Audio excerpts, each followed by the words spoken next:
Video में हम जानेंगे कि सर्वे प्रपत्र संख्या 2 फॉर्म को आप कैसे भर सकते हैं। ठीक है दोस्तों, यहाँ पे आजकल लोग बहुत ज़्यादा दिक्कत कर रहे हैं। अब काफ़ी सारे लोग यहाँ पे दिक्कत कर दे रहे हैं और फॉर्म को बार बार यहाँ पे रिजेक्ट कर दिया जा रहा है। ठीक है, लेकिन आज की इस वीडियो में हम आपको एक ऐसा कि ऐसा स्टेप समझाने वाला हूँ ताकि आपको प्रपत्र संख्या 2 फॉर्म जो है वहाँ पे भरने में आपको कोई भी ज़्यादा दिक्कत ना हो और आप अच्छे से फॉर्म को भर पाइएगा। ठीक है, तो कैसे आपको भरना है, तो अगर आप इस वीडियो को देख रहे हैं तो स्टेप बाय स्टेप देखिए। इस वीडियो में मैं पूरा जानकारी स्टेप बाय स्टेप के माध्यम से समझाने वाला हूं कि प्रपत्र संख्या 2 फॉर्म को आप कैसे भर सकते हैं। यहाँ पे आपको क्या ज़मीन है, खानदानी ज़मीन है या फिर विक्रेता ज़मीन है, कोई भी आपको किसी तरह से आपको फॉर्म भरना है तो आप स्टेप बाय स्टेप वीडियो को देखिए और बिल्कुल भी स्किप मत कीजिए। ठीक है, और दोस्तों अगर आप इस वीडियो को देख रहे हैं तो कृपया वीडियो को, मेरी तरफ से रिक्वेस्ट है कि आप वीडियो को लाइक करके हमारे चैनल को सब्सक्राइब करके जुड़ जाइए ताकि ऐसा इन्फॉर्मेशन आपको पर डे मिलते रहे। ठीक है, तो सबसे पहले आपको क्या करना है कि फॉर्म को कैसे भरना है वो मैं आपको बताता हूँ। ठीक है, अब देखिए फॉर्म को अगर आपको भरना है तो सबसे पहले आपको ये फॉर्म आपको मिल जाएगा, कहीं से भी आपको साइबर कैफ में जान के ले लीजिएगा। अगर आप डाउनलोड करना चाहते हैं तो डाउनलोड भी कर सकते हैं। ठीक है, आप साइबर कैफ से फॉर्म वगैरह ले लीजिए, उसके बाद यहाँ पे आपको भरना है। ठीक है, अब भरना कैसे है वो मैं आज के इस वीडियो में बताने वाला हूँ। देखिए सबसे पहले ऊपर में आपको दिख रहा होगा राजस्व ग्राम। ठीक है, राजस्व ग्राम का मतलब होता है मौजे का नाम। ठीक है, मौजा के नाम का अगर आपको पता नहीं कि मौजे का नाम मेरा क्या है तो आप रसीद, जो आपको ज़मीन का रसीद होता है उसमें आप देखिएगा मौजे का नाम आपको मिल जाएगा। ठीक है, तो यहाँ पे सिंपली आपको मौजे का नाम भर देता है। अब यहाँ पे देखिए जो मैं यहाँ पे फॉर्म को फिलअप किया हूँ, ये फॉर्म मेरा आपको एड्रेस का। ठीक है, इस फॉर्म को आप कॉपी नहीं कीजिएगा, नहीं तो आपको गड़बड़ हो जाएगा। ठीक है, आपको ध्यान से भरना है। सबसे पहले यहाँ पे राजस्व ग्राम का जो ऑप्शन है, यहाँ पे आपको मौजे का नाम डाल देना है और यहाँ पे आपको थाना नंबर 1 दिखेगा। ठीक है, यहाँ पे देख सकते हैं थाना नंबर मेरा 110 है, तो 110 मैं भर दिया हूँ, लेकिन आपका ये थाना नंबर अलग होगा। ठीक है, वो आपको थाना नंबर कहाँ मिलेगा, अगर आपको थाना नंबर नहीं पता है तो यहाँ पे ज़मीन का रसीद में आपको थाना नंबर मिल जाएगा। ठीक है, अब देखिए इसके बाद हल्का नंबर एवं नाम। ठीक है, यानी कि अलका का नाम यहाँ पे आपको दिख रहा है। ठीक है, अलका का मतलब होता है पंचायत। ठीक है, तो यहाँ पे पंचायत का नाम यहाँ पे आपको डाल देना है। आपका भी अलका का नाम अलग होगा, मेरा अलका का नाम अलग होगा। ठीक है, मैं फिर से बोल रहा हूँ, मेरा यह जो फॉर्म फिलअप किया हुआ है इसको कॉपी मत कीजिए, नहीं तो आपको गड़बड़ हो जाएगा। ठीक है, आप ध्यान से देखिए, आपको उदाहरण के तौर पर मैं समझाने वाला हूँ कि प्रपत्र संख्या 2 फॉर्म को आप कैसे भर सकते हैं। ठीक है, अब ये फॉर्म किन किन लोगों को भरना है, ये फॉर्म यहाँ पे सभी लोगों के यानी कि कंपलसरी है, ये फॉर्म सभी लोगों को ही भरना है। ठीक है, अब देखिए यहाँ पे अलका का नाम यहाँ पे आपको डाल देना है। मेरा अलका का नाम बिंदा है तो बिंदा डाल दिया। और यहाँ पे देख सकते हैं आपको यहाँ पे पुलिस थाना दिख रहा है। ठीक है, यहाँ पे पुलिस थाना में आपको क्या भरना है, पुलिस थाना में आपको यहाँ पे आपका जो भी आप पुलिस थाना में रहते हैं, आपका जो भी पुलिस थाना होगा भरना है। ठीक है, यहाँ पे देख सकते हैं मेरा पुलिस थाना बाराचट्टी है, तो बाराचट्टी में यहाँ पे आपको भर दिया हूँ। ठीक है, और यहाँ पे आगे देखिए ऑप्शन में आपको अंचल दिख रहा है। ठीक है, अंचल लिखा हुआ है, तो यहाँ अंचल भी आपको बाराचट्टी ही होगा, आपका भी अलग होगा तो हो सकता है, लेकिन अंचल ही एक ही होता है। अब देखिए आपका जिला का नाम यहाँ पे आपको डालने के लिए बोल रहा है, तो सिंपली यहाँ पे आपको जिला का नाम डाल देना है। मेरा जिला का नाम गया है तो मैं गया यहाँ पे भर दिया हूँ। ठीक है, अब देखिए स्टेप बाय स्टेप जो मेन पॉइंट है ये आपको समझना है ध्यान से। यहाँ पे आपको क्या भरना है, यहाँ पे आपको ध्यान से मैं समझाने वाला हूँ।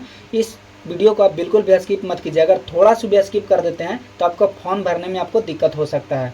तो अगर आप इस वीडियो को देख रहे हैं तो वीडियो को अच्छे से देखिए ताकि अच्छे से आपको समझ में आ जाए कि यहाँ पे प्रपत्र संख्या 2 फॉर्म को आप कैसे फिलअप कर सकते हैं। दोस्तों वीडियो को देख रहे हैं तो वीडियो को देखते रहिए स्टेप बाय स्टेप। तो यहाँ पे देखिए अगला यहाँ पे पॉइंट जो है, यहाँ पे रैयत का नाम एवं पिता का नाम। ठीक है, तो देखिए रैयत का नाम है मतलब कि आपको 3 भाई हैं तो 3 भाई को आपको यहाँ पे नाम दर्शाना पॉइंट बाय पॉइंट। ठीक है, आप देख सकते हैं 1 पॉइंट, 2 पॉइंट, 3 पॉइंट आपको बना लेना है। अगर आपके पास 4 भाई 5 भाई हैं तो 5 पॉइंट बनाना है। ठीक है, यहाँ पे देखिए 3 भाई हैं तो 3 भाई आपको यहाँ पे पॉइंट बाय पॉइंट बनाना है। पहला भाई का नाम है फलाना यादव, दूसरा भाई का नाम फलाना यादव, तीसरा भाई का नाम फलाना यादव। ठीक है, और यहाँ पे लास्ट में जो यहाँ पे आपको पिता का नाम यहाँ पे दर्शा दीजिएगा। अब देखिए मेन पॉइंट जो होता है यहाँ पे आपका खतियानी ज़मीन है और अगर आपका पिता जीवित है तो यहाँ पे आपको ये सोच रहे हैं कि हम आप अपना नाम पर ज़मीन करवा लें, तो ये नहीं हो सकता है। ठीक है, आपको कैसे करना है, आपका पिता स्वर्गीय रहेगा तभी ये अपना नाम पर ज़मीन करवा सकते हैं। अगर आपका माता पिता दोनों में से एक कोई जीवित है तो ये अपना नाम से ज़मीन नहीं हो पाएगा। ठीक है, मेन पॉइंट लोग यहीं पे गलती कर दे रहे हैं, तो आप वीडियो को ध्यान से देखते रहिए। ठीक है, अब यहाँ से 3 भाई लोग हैं तो तीनों भाई का यहाँ पे नाम यहाँ पे पॉइंट बाय पॉइंट आपको दर्शाना है और यहाँ पे आपको नाम में यहाँ पे पिता का नाम लास्ट में स्वर्गीय जो भी आपका नाम रहे, फलाना महतो, पिंटू महतो, को भी रहे, यहाँ पे आपको डाल देना है। ठीक है, इस तरीके से आपको फिलअप को अच्छे तरीके से आपको फिलअप करना है।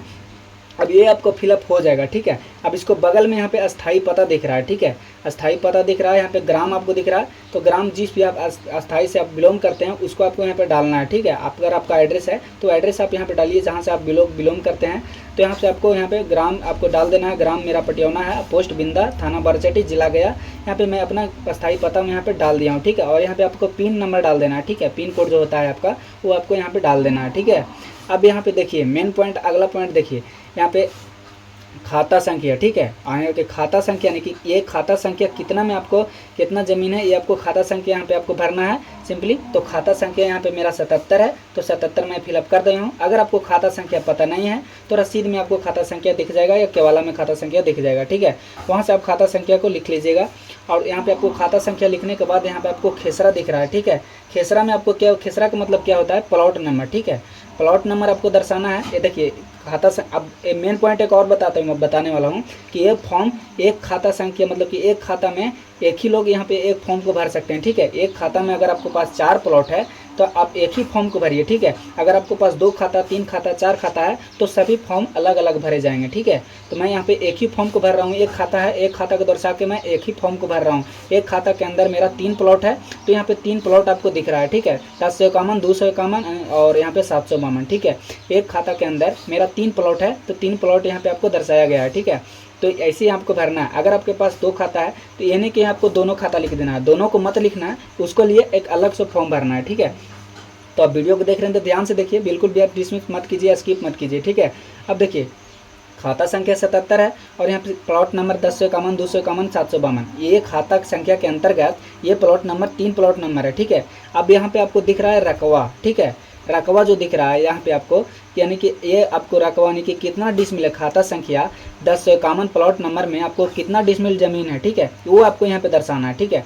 तो जैसे यहाँ पे खाता संख्या 77 में प्लॉट नंबर 1 यानी कि पहला प्लॉट है जो 1051 है, और यहाँ पे इसमें रकबा यानी कि आपको 2 डिसमिल 2 एकड़ 1 डिसमिल यहाँ पे ज़मीन है, ठीक है। तो यहाँ पे मैं दर्शा दिया हूँ, ठीक है। और दूसरा वैसी है कि यहाँ पे 251 नंबर प्लॉट में यहाँ पे 3 डिसमिल ज़मीन है, तो 3 डिसमिल ज़मीन मैं लिख दिया हूँ। और यहाँ पे 752 नंबर प्लॉट में और यहाँ पे 2 डिसमिल ज़मीन है, तो 2 डिसमिल लिख दिया हूँ, ठीक है। अब बात आती है आगे, आगे आपको क्या करना है वो वीडियो को देखते रहिए आप ध्यान से। अब देखिए अगला स्टेप क्या है, अगला स्टेप आपको मैं बताने वाला हूँ कि देखिए खाता संख्या 77 में 1051 प्लॉट नंबर में जितना एकड़ आपको डिसमिल है, जितना डिसमिल ज़मीन है उतना आपको यहाँ पे दर्शाना है। और यहाँ पे आपको सामने आपको यहाँ पे चौहद्दी को दर्शाना है, ठीक है। यानी कि चौहद्दी आपको किस तरीके से दर्शाना हो मैं आपको बताता हूँ। देखिए ध्यान रहे, मेन पॉइंट जो होता है मैं बताने वाला हूँ कि यहाँ पे चौहद्दी लोग यहाँ पे ये नहीं कि आपको पुराना केवाला में से चौहद्दी दर्शा दीजिए और पुराना लोग यहाँ पे पुराने लोग का नाम यहाँ पे दर्शा दीजिए, लेकिन नहीं, यहाँ पे आपको पुराना लोग का नाम यहाँ पे नहीं दर्शाना है, उन्हीं लोग का नाम दर्शाना है जो लोग जीवित हैं, ठीक है। तभी आपको ये अपडेट हो पाएगा। आपको देखिए ध्यान से रहे कि आपका प्लॉट नंबर 1 में ये यानी कि आपको ये लोग जितना भी चौहद्दी में यहाँ पे उपस्थित एक ही जगह है तो आपको एक ही चौहद्दी को दर्शाना है, ठीक है। अगर आपके अलग अलग स्थित है तो अलग अलग आपको चौहद्दी को दर्शाना है, ठीक है। तो प्लॉट नंबर खाता संख्या प्लॉट नंबर 1051 में जितना मैं 2 एकड़ 1 डिसमिल ज़मीन है वो यहाँ पे चौहद्दी को यहाँ पे आपको दर्शा देना है, वो भी आपको जीवित लोगों के साथ, ठीक है। आपको यहाँ पे पिछले वाले लोग को नहीं दर्शाना ताकि आपको दिक्कत हो जाए। ध्यान रहे, इस वीडियो को अगर आप देख रहे होंगे तो समझ रहे होंगे मैं क्या कहना चाह रहा हूँ। अब देखिए अगला जो पॉइंट है वहाँ पे किस्म ज़मीन, ठीक है। अब यहाँ पे आपको मेन पॉइंट जो ये है कि आपका किस तरह के आपको ज़मीन है, ठीक है। अगर आप खेती कर रहे हैं तो यहाँ पे आपको धनहर ज़मीन लिखना है, ठीक है। अगर आप खेती कर रहे हैं उस ज़मीन पे तो आपको यहाँ पे धनहर लिख देना है और यहाँ पे आपको लिख देना है, ठीक है। अब यहाँ पे लिख देता हूँ। अब सिंपली अब लगान, यहाँ पे लगान देखिए, लगान आपको क्या होता है, लगान का मतलब होता है कि आपको कितना यहाँ पे लगान लगाया गया है, ठीक है। तो ये आपको कहाँ मिलेगा, ये आपको वहीं मिलेगा, आपका रसीद में मिलेगा, ठीक है। आप ध्यान रहे, आपको रसीद देख लीजिएगा, मेरे पास अभी रसीद नहीं है, मैं आपको रसीद अगर आपको है तो वहाँ पे आपको लगान नंबर दिख जाएगा, ठीक है। लगान आपको दिख जाएगा, यहाँ पे लगान आपको लगा देना है, ठीक है। अगर आपके पास ज़मीन ये ज़मीन है जो जमाबंदी संख्या अगर आपको यहाँ पे आपको दिया गया है, अगर आपके पास है जमाबंदी संख्या तो यहाँ पे आपको फिलअप करना है, ठीक है। यहाँ पे आपको अगर आपको जमाबंदी संख्या है आपके पास तो आपको यहाँ पे फिलअप करना है, तो यहाँ पे आपको फिलअप कर दीजिएगा, ठीक है। अब देखिए अगला जो स्टेप है यहाँ पे भूमि पर दावा का अधिकार, यानी कि आपका यहाँ पे अगला स्टेप जो मैं बताने वाला हूँ, अब ध्यान रहे, आपको पॉइंट बाय पॉइंट समझिएगा इस वीडियो के माध्यम से। अब देखिए अगला जो स्टेप है यहाँ पे आपको देखिए भूमि पर दावा का अधिकार, इसका मतलब कहने का मतलब है कि अगर आपके पास खमदामनी ज़मीन है और अगर आपके पास खानदानी ज़मीन है तो यहाँ पे लिखिएगा उत्तराधिकार, ठीक है। अगर आपके पास खानदानी ज़मीन है तो उत्तराधिकार लिखिएगा। अगर आप ज़मीन को खरीदारी किए हैं, मतलब कि खरीदे हैं, तो यहाँ पे क्रय लिखना है, ठीक है। यहाँ पे क्रय लिखना, तो मेरा यहाँ पे खानदानी ज़मीन है तो मैं उत्तराधिकार लिख देता हूँ, ठीक है। अब जो अगला स्टेप है वो आप ध्यान से समझिए कि अभियुक्ति का ऑप्शन आ रहा है, ठीक है। तो यहाँ पे इसमें आपको क्या भरना है, यहाँ पे आपको खाली रहने देना है। अगर आपको भरना चाहते हैं तो यहाँ के अगर आपका कुछ लोग में विवाद चल रहा है तो उस विवाद के माध्यम से आपको बता देना है कि ये यहाँ इतना प्लॉट नंबर में इतना आपको विवाद चल रहा है। अब शॉर्ट में आप यहाँ पे समझा दीजिएगा, ठीक है। अब यहाँ पे लास्ट वाला जो ऑप्शन है, अब यहाँ पे देखिए, अब यहाँ पे आ जाइए और यहाँ पे आने के बाद आपको यहाँ पे क्या करना है कि आपको ध्यान रहे, आपको अच्छे तरीके से भरना है, ठीक है। यहाँ पे स्थान जो है, यहाँ पे आपको वही स्थान डालना है जहाँ से आप बिलोंग करते हैं, ठीक है। तो स्थान पटियाला है तो पटियाला डाल देना है। अब यहाँ पे आपको दूसरा नंबर में आपको जो दिख रहा है तिथि, जिस डेट को आप आवेदन कर रहे हैं उस तिथि को आपको डालना है कि जिस दिन आप आवेदन कर रहे हैं वहाँ पे आपको ये आपको तिथि को डालना है, ठीक है। अब यहाँ पे तीसरा ऑप्शन है मोबाइल नंबर, ठीक है। यहाँ पे मोबाइल नंबर आपको डाल देना 2 से 3 यहाँ पे डालना है, ठीक है। ताकि आपको कभी कभी क्या होता है कि देखिए कभी कभी आजकल लोग क्या करते हैं कि इनकमिंग कॉल बंद हो जाता है और सिम बंद हो जाता है, तो यहाँ पे कॉल के माध्यम से आपको यहाँ पे संपर्क नहीं किया जा सकता है, ठीक है। तो इसलिए आपको ध्यान रहे कि यहाँ पे 2 से 3 नंबर आपको डालना है, सिंपली मोबाइल नंबर। तो अगर आपका भाई का मोबाइल नंबर है, आपकी जितने भाई जैसे यहाँ पे दर्शाए ना, तो टोटल भाई का यहाँ पे मोबाइल नंबर आपको दर्शा देना है, ठीक है। ताकि आपको संपर्क करने में आसानी हो और आपके से अगर आपके पास कॉल आता है तो आप अच्छे तरीके से डिटेल में आप पूरी जानकारी दे सके, ठीक है। यहाँ पे वेरीफाई जब फॉर्म होगा तो आपके पास आपके द्वारा यहाँ पे कॉल किया जाएगा, ठीक है। तो यहाँ पे आपको नंबर अच्छा तरीके से डालना है, मोबाइल नंबर को आपको अच्छा तरीके से ध्यान रहे, मोबाइल नंबर आपको सही तरीके से डालना है, ठीक है। अब यहाँ पे देखिए आधार नंबर, ठीक है।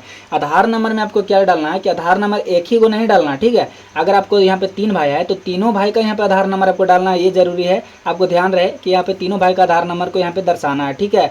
अब जो लास्ट ऑप्शन है यहाँ पे देखिए रैयत का हस्ताक्षर अंगूठे का निशान। अगर आपके भाई लोग यहाँ पे ठेपा मारते हैं तो ठेपा भी करवा सकते हैं, लेकिन अगर आपको भाई साइन मारता है तो साइन करवा सकते हैं, ठीक है। तो यहाँ पे साइन करवाना है तो क्या आपको यहाँ पे तीनों भाई का साइन करवाना है। जैसे यहाँ पे 3 लोग भाई को यहाँ पे नाम दिए हैं तो यहाँ पे तीनों भाई का साइन होगा। तो ये आपको जरूरी नहीं है, आप एक ही भाई की आप साइन भी कर सकते हैं, तीनों भाई भी साइन कर सकता है, ठीक है। तो अगर आपके पास तीनों भाई से साइन करवा लेते हैं तो और अच्छा रहता है। तो आपको यहाँ पे तीनों भाई से आपको साइन करवा लेना है, ठीक है। तो इस तरीके से प्रपत्र संख्या 2 फॉर्म को फिलअप किया जा सकता है, ठीक है दोस्तों। इस तरीके से आप भर सकते हैं। आपको कोई भी अगर आपको डाउट है इस वीडियो के माध्यम से तो आप कमेंट में बता सकते हैं, मैं आपको जल्द ही रिप्लाई देने का कोशिश करूंगा और आपको कोई भी दिक्कत ना होगा, आपको आसानी होगा फॉर्म भरने में, ठीक है। तो मैं वीडियो के माध्यम से बताना चाहूँगा कि अगर आपको कोई दिक्कत है, डाउट है, तो आप कमेंट में बता सकते हैं। मैं आपको रिप्लाई देकर आपको मैं समझा दूंगा, ठीक है, और अगला वीडियो भी बना दूंगा, ठीक है। तो सिंपली ये वीडियो आपको कैसा लगा, ये वीडियो अगर आपको अच्छा लगा तो वीडियो को लाइक कर दीजिए और अभी तक चैनल पर नए हैं तो प्लीज़ चैनल को सब्सक्राइब करके बेल आइकन को प्रेस कर लीजिए, ताकि इस तरह के डॉट के क्लियर का वीडियो आपको मिलते रहे। पर डे आपको इस तरीके से रिलेटेड आपको वीडियो मिलते रहेगा। तो इसलिए प्लीज़ चैनल को सब्सक्राइब करके बेल आइकन को प्रेस कर लीजिए और इस तरीके से आपको प्रपत्र संख्या 2 फॉर्म को भर दीजिए, ठीक है।